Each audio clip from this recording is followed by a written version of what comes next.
Well, for the hubcap, I think we need to do a couple of things. One is I think we need a new object, like a cylinder or a circle for this to begin this center part.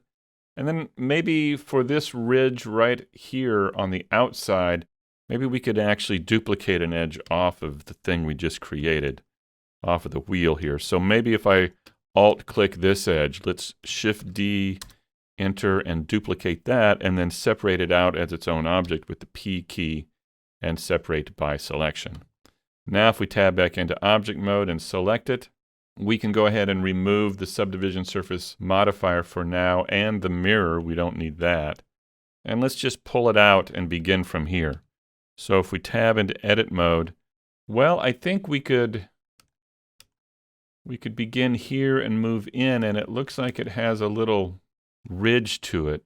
So I think what I'll do is I'll pull this back till it intersects with that, and let's hit EX and then pull out a bit like that to get that initial edge here. And then let's hit ES and pull in some. And we want this to kind of bend up a bit, just a little bit, I think.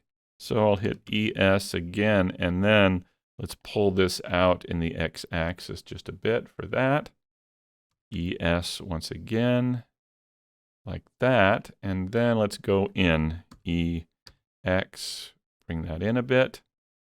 And what do we think? Does it go straight back? Does it it's just hard to know. We can barely see a little bit here. So let's just take this back. How far can we go back? Well, let's go back to like here, and then let's extrude again, and then I'll scale out just a bit like that. I don't know. Let's see how that works. Something like that. Okay. And then for the inside, let's move the cursor to this pivot point here of the wheel. So let's press Shift S2 to move that there. And then when we create a new object, it'll come in at the cursor. And well, before we do that, let's take another look here. What do we think? I think maybe I'll begin with a circle. Let's do that instead of a cylinder. Let's press Shift A, Mesh, Circle. Let's keep it at 32 sides. Here it is here, but let's, instead of no fill, let's change this to a triangle fan, so that will fill it, and it will fill it with these triangles here.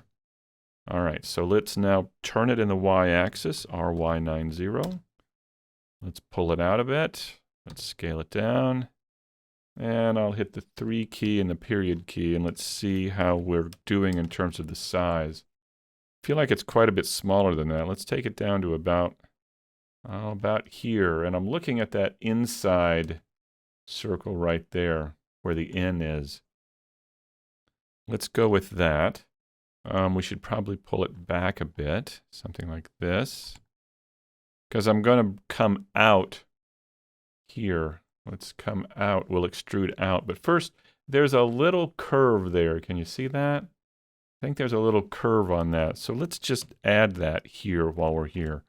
To do that, what we can do is use the inset tool. So I'll go to face mode, and let's hit I and bring that in a bit.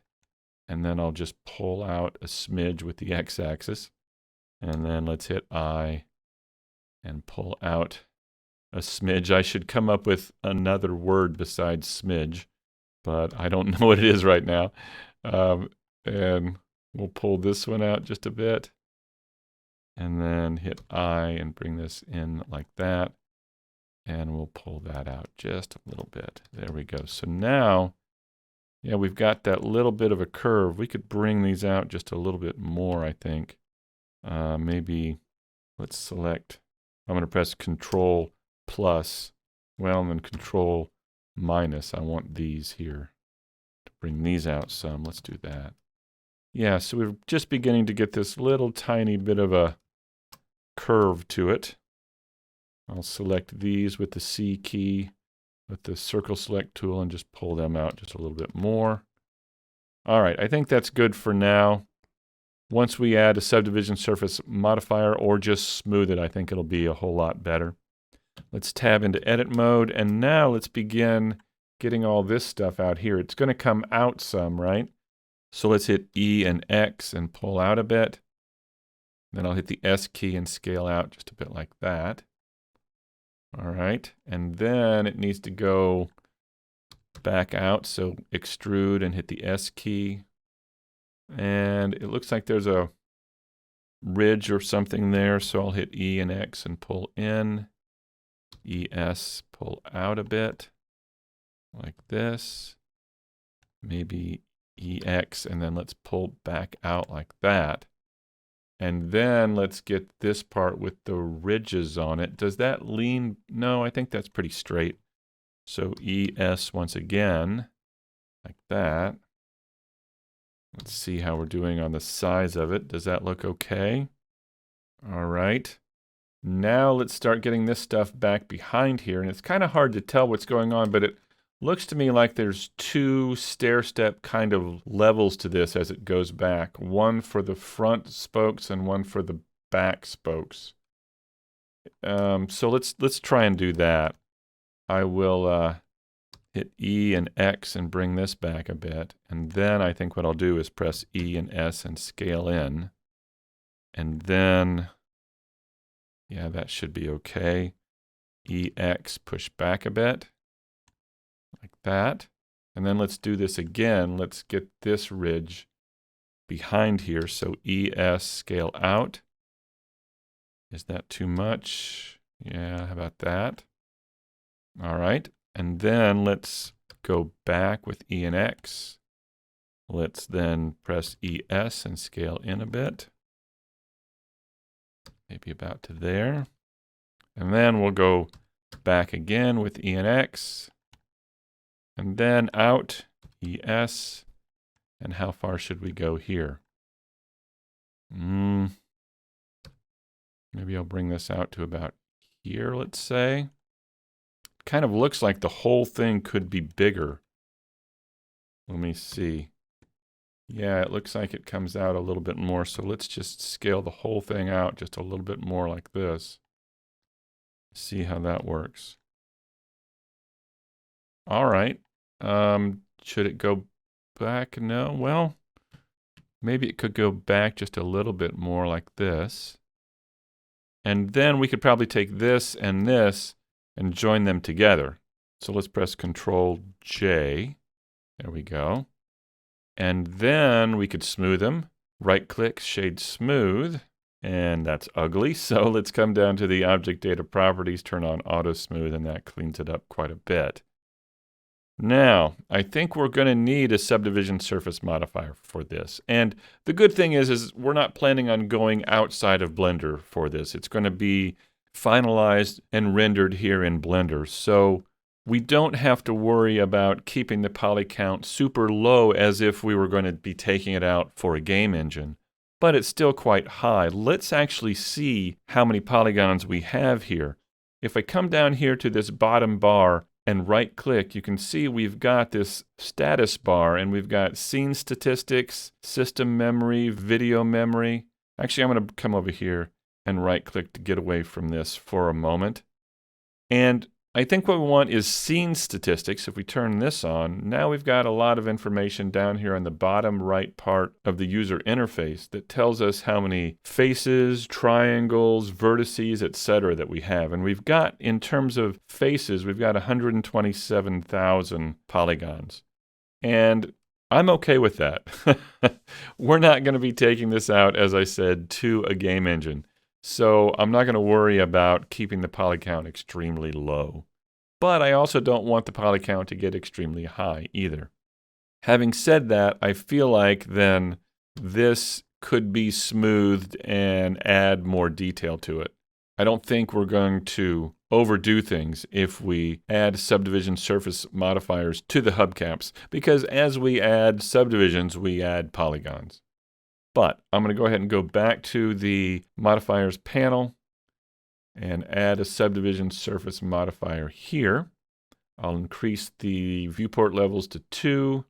I'll turn on subdivision cage here so we can see it a little bit better when we tab into edit mode. And now it looks to me like I didn't add an extra extrusion back here. I'm going to hit E and pull back in the x-axis here. I'll also press ES and scale in like that. Let's see what we can do with that. Okay, so Now we can go through and add edge loops to kind of tighten up corners where we think we need to. So like down here, I could add an edge right here. I could add edges along the side here. I'll add an edge here and pull it out a bit. So now we've got tighter edges along here and here. We've still got that kind of slight curve in here, which I like. That's good. For this, we could add an edge, say, in here and extend this out a bit, like that. We could add edges, we could add edges along in here. Let's see, how about if we add 2 right in here, and that'll tighten this up. And in addition, we could go through and add 2 in each of these. So I'll scroll the mouse wheel and add 2 on each of these, like this. So we get those. Do we need these extra edges right in here? Probably don't need them, but we could do them. I'm actually going to also add some edges right in here. Can kind of pull out just a bit like this to make these a little bit sharper. We could also do the same thing in here.